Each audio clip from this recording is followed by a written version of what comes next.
नमस्कार सभी को। मेरा नाम है अभिषेक बिस्ट। तो आज मैं अपनी फर्स्ट वीडियो लेके आया हूँ 12th क्लास की, जो कि हमारा आज का टॉपिक है। हमारा टॉपिक है आज का, हम बात करेंगे national income and related aggregates पे, जो कि संदीप गर्ग बुक का चैप्टर नंबर 3 है।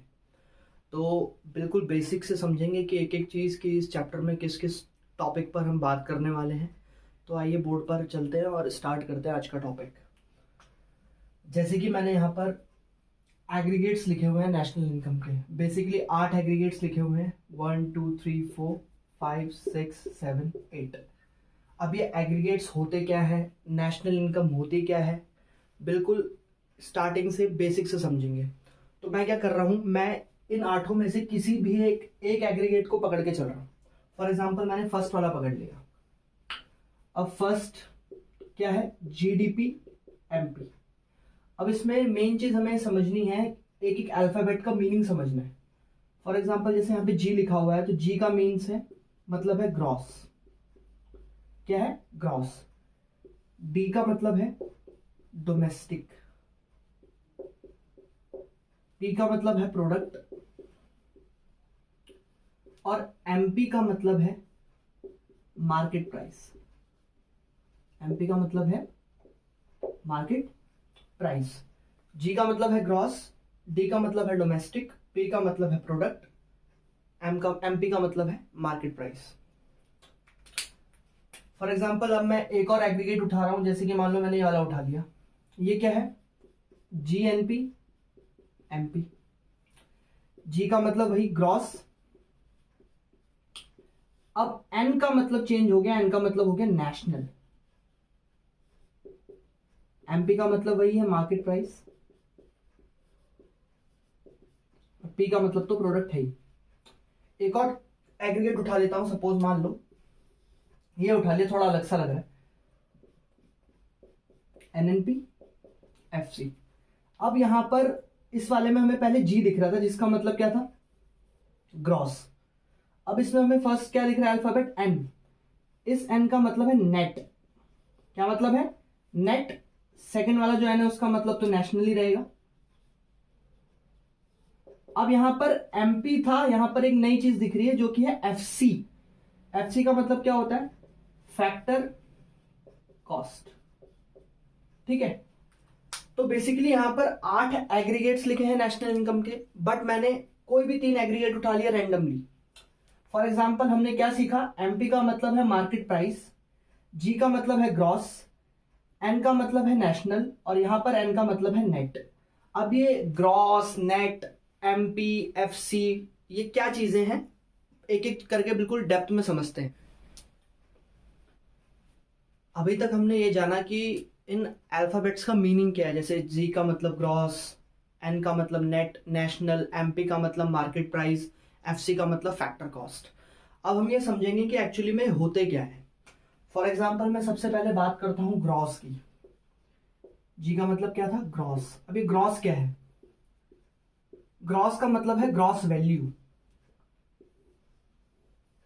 अगर मैं किसी भी चीज की ग्रॉस वैल्यू की बात करूंगा, इसका मतलब उस वैल्यू के अंदर डेप्रिसिएशन इंक्लूडेड है। उस वैल्यू के अंदर डेप्रिसिएशन इंक्लूडेड है। फॉर एग्जाम्पल अगर मैंने बोला मशीनरी की ग्रॉस वैल्यू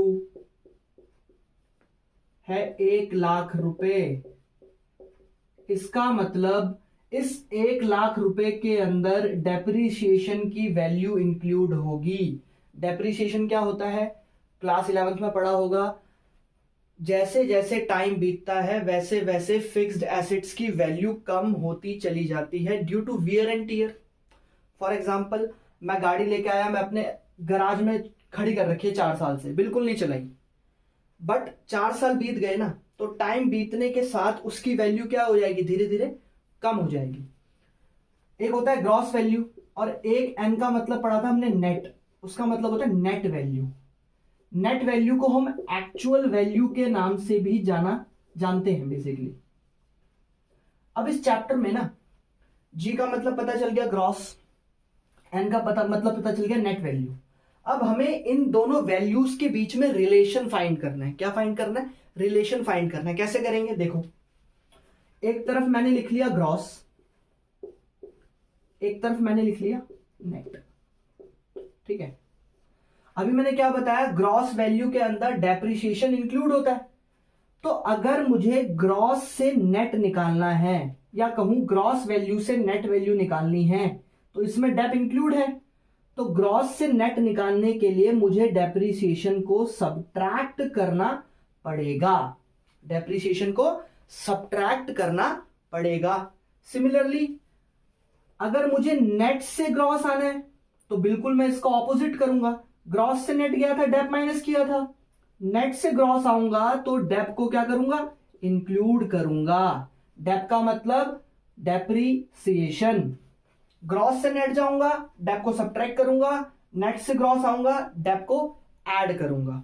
ये पहला कॉन्सेप्ट है, ग्रॉस और नेट, या कहूं ग्रॉस वैल्यू और नेट वैल्यू के बीच में रिलेशन।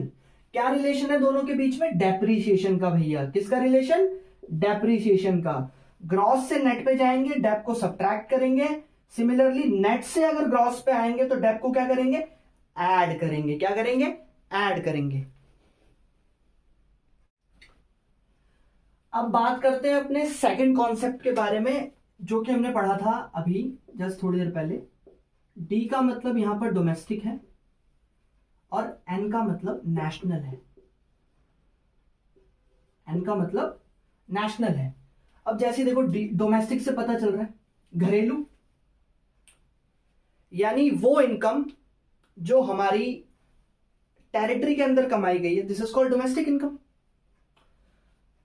डोमेस्टिक इनकम का मतलब वो इनकम जो इंडिया की टेरिटरी के अंदर कमाई गई। टेरिटरी का मतलब बेसिकली पॉलिटिकल बाउंड्री के अंदर कमाई गई है। ठीक है, और नेशनल, नाम सुन के पता चल रहा है नेशनल बड़ा कॉन्सेप्ट है एज कंपेयर टू डोमेस्टिक। तो नेशनल में डोमेस्टिक इंक्लूडेड होगा। तो वो इनकम जो हमने देश के अंदर कमाई है, साथ ही साथ वो इनकम जो हमने रेस्ट ऑफ द वर्ल्ड यानी फॉरेन कंट्री से कमाई है। फॉर एग्जाम्पल, इसको और सिंपली करके समझते हैं। बिल्कुल, मैंने बोला भैया हमने इस साल डोमेस्टिक इनकम यानी अपने देश से कमाई 1000 करोड़। कितनी? प्लस हमने फॉरेन कंट्रीज से जो इनकम कमाई, जिसे हम बोलते हैं factor income from abroad. Factor income from abroad, या कह लो net factor income from abroad, वो मान लो है हमारी 200 करोड़। तो मैं नेशनल इनकम कैसे निकालूंगा? नेशनल इनकम मैं निकालूंगा, मैंने अपनी कंट्री से कितनी कमाई? 1000 करोड़, प्लस फॉरेन कंट्री से कितनी कमाई? 200 करोड़। तो टोटल इनकम जो मैंने जनरेट करी वो कितनी करी? 1200 करोड़ की। यानी this is my national income 1200 crore. ठीक है, अब इतना तो हमें पता चल गया। अब देखो ध्यान से इन दोनों के बीच में रिलेशन समझते हैं। ये डोमेस्टिक है, ये नेशनल है।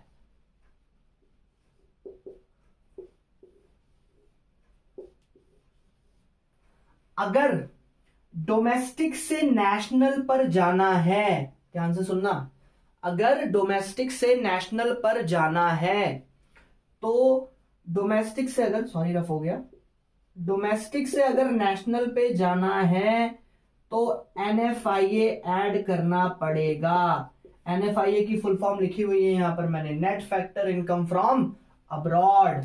सिमिलरली अगर नेशनल से डोमेस्टिक पे आना है तो NFIA को सब्ट्रैक्ट करना पड़ेगा।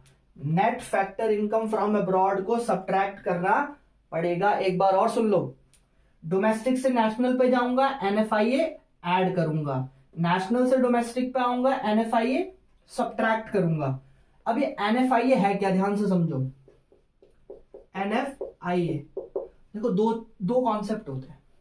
फॉर एग्जाम्पल मान लो मैं 2 साल के लिए यूएस में काम करने गया।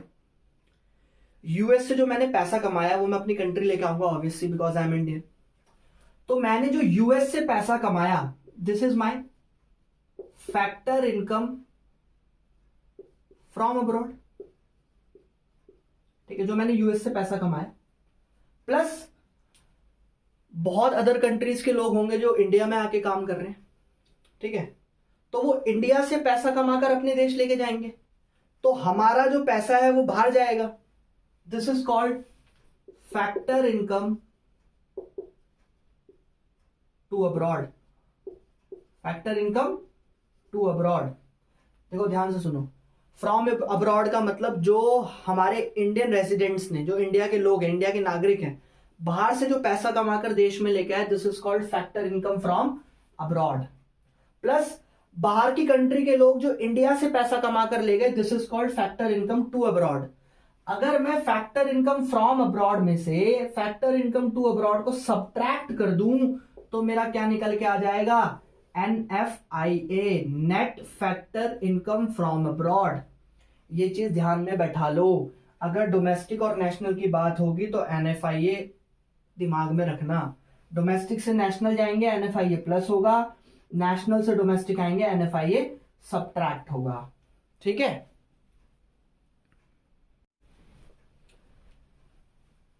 अब तीसरे कॉन्सेप्ट को समझो। तीसरा कॉन्सेप्ट क्या है, बेसिकली हमने पढ़ा भाई MP का मतलब मार्केट प्राइस, MP का मतलब मार्केट प्राइस, FC का मतलब फैक्टर कॉस्ट। अब भाई समस्या ये है कि ये क्या भला है, ये भी तो समझना है। ये FC MP क्या चीज है, ध्यान से समझो कि एग्जांपल के थ्रू समझाता हूं। फॉर एग्जांपल एक एग्जांपल लेते हैं। एक XYZ नाम की फर्म है, प्राइवेट लिमिटेड एक फर्म है, जिन्होंने जो क्या बेसिकली क्या प्रोड्यूस करती है, वो बेसिकली प्रोड्यूस करती है स्पीकर्स। क्या प्रोड्यूस करती है, स्पीकर। सोनी के समझ लो, महंगी बातचीत रखेंगे, सोनी के समझो, ठीक है। तो सोनी के स्पीकर्स को प्रोड्यूस करने पे उनकी लागत यानी उनकी कॉस्ट आती है, मान लो, जिसको हम फैक्टर कॉस्ट बोलते हैं। फैक्टर कॉस्ट का मतलब actual cost of production. Actual cost of production मान लो आती है 500 रुपए। क्या आती है, 500 रुपए। यानी जो XYZ प्राइवेट लिमिटेड है वो सोनी के स्पीकर बनाते हैं, एक स्पीकर को बनाने की कॉस्ट कितनी है, 500 रुपए। अच्छा जी, ठीक है, this is called factor cost. फिर आपको पता है कि गवर्नमेंट गुड्स एंड सर्विसेज पे टैक्स लगाती है, जिसको हम इनडायरेक्ट टैक्स बोलते हैं। इंडिया में एक ही इनडायरेक्ट टैक्स है फिलहाल, GST। तो गवर्नमेंट ने भैया इनडायरेक्ट टैक्स लगा दिया स्पीकर पे 50 रुपए। कितने रुपए, 50 रुपए। भाई गवर्नमेंट बोल रही है XYZ प्राइवेट वालों को, आप स्पीकर बना रहे हो, 500 रुपए आपकी कॉस्ट आ रही है, यानी फैक्टर कॉस्ट आ रही है। तो गवर्नमेंट ने कहा कि हम आपके हर एक स्पीकर पे कितना टैक्स लगाएंगे, 50 रुपए लगाएंगे। XYZ वालों ने बोला ठीक है भाई लगा लो। सरकार बोलती है टैक्स तो लगाएंगे, साथ ही साथ आपको कुछ सब्सिडी भी देंगे। सब्सिडी को क्या बोलते हैं, इकोनॉमिक असिस्टेंस, यानी आर्थिक छूट। अच्छा, XYZ वालों के मन में लालच उठा, बोले भैया कितने रुपए की सब्सिडी दोगे। उन्होंने कहा भैया 30 रुपए की देंगे। कितने की देंगे, 30 रुपए की देंगे। लगा ठीक है। तो अब यहां से समझने वाली चीज क्या है कि एक्चुअल लागत कितनी थी स्पीकर बनाने की सोनी की, 500 रुपए। सरकार ने टैक्स कितना लगाया, 50 रुपए। सब्सिडी कितनी थी, 30 रुपए। तो पहले हमें इन दोनों कॉन्सेप्ट का रिलेशन समझना है, इनडायरेक्ट टैक्स और सब्सिडी। अब इन दोनों कॉन्सेप्ट से एक फॉर्मूला डिराइव होता है जिसको हम NIT बोलते हैं। क्या बोलते हैं, NIT, net indirect tax. Formula क्या है, indirect tax minus subsidy. Indirect tax minus subsidy. इस केस में इनडायरेक्ट टैक्स कितना था, 50 रुपए। सब्सिडी कितनी थी, 30 रुपए। NIT की वैल्यू कितनी निकल के आई, 20 रुपए। कितनी निकल के आई, 20 रुपए। NIT का मतलब नेट इनडायरेक्ट टैक्स। ठीक है, अब याद रखना, अगर MP और FC की बात होगी तो हमेशा MP और FC के बीच में रिलेशन कौन बताएगा, NIT, नेट इनडायरेक्ट टैक्स। ऐसे लिख लो, यहां पे लिख लिया फैक्टर कॉस्ट, यहां पे लिख लिया मार्केट प्राइस। ठीक है, फैक्टर कॉस्ट का मतलब actual cost of production. For example ये मार्कर जो मैं यूज कर रहा हूं ये सेलो का मार्कर है, ठीक है। सेलो कंपनी को इस मार्कर को प्रोड्यूस करने में 15 रुपए की कॉस्ट आती है। ठीक है, 15 रुपए की क्या आती है? कॉस्ट आती है। ठीक, 15 रुपए की कॉस्ट आती है। सरकार मान लो इस पर 7 रुपए का इनडायरेक्ट टैक्स लगाती है, तो 15 प्लस 7 कितना हो गया? 22, और मान लो 2 रुपए की सब्सिडी देती है, तो 22 माइनस 2 कितना होगा? 20। तो जो 20 है ये क्या निकल के आएगी? इसकी मार्केट प्राइस। अब समझो ध्यान से क्या कह रहा हूं मैं, याद रखना, अगर एफसी से एमपी पर जाओगे तो एनआईटी को प्लस करोगे। क्या करोगे? प्लस करोगे। अगर एमपी से एफसी पर जाओगे तो एनआईटी को क्या करोगे? सब्ट्रैक्ट करोगे। एक और बार समझो, जिस लागत पर सामान को बनाया जाता है this is called factor cost. ठीक है, जिस प्राइस पर वो मार्केट में बिकता है this is called market price. तो एफसी से एमपी आने के लिए एनआईटी को प्लस करना पड़ेगा। सिमिलरली अगर एमपी से एफसी आना है तो एनआईटी को सब्ट्रैक्ट करना पड़ेगा। याद रखना, मार्केट में जो सामान बिकता है और जो उसकी एक्चुअल कॉस्ट होती है उन दोनों के बीच में डिफरेंस कौन बताता है? NIT, net indirect tax. ये जो मैंने एक छोटा सा न्यूमेरिकल एग्जांपल देके समझाया है ना, ये चीज दिमाग में रखना बहुत इंपॉर्टेंट है। तो हमने बेसिकली यहां पर 3 चीजें पढ़ी, 3 कॉन्सेप्ट समझे। क्या क्या 3 कॉन्सेप्ट है? ध्यान से समझो एक बार, और एक समराइज करके बता रहा हूं एक साथ। क्या समझा? अगर ग्रॉस से नेट पर आएंगे तो डेप को माइनस करेंगे, नेट से ग्रॉस पर जाएंगे तो डेप को प्लस करेंगे। बहुत बढ़िया। डोमेस्टिक से नेशनल पे जाएंगे तो एनएफआईए ऐड करेंगे।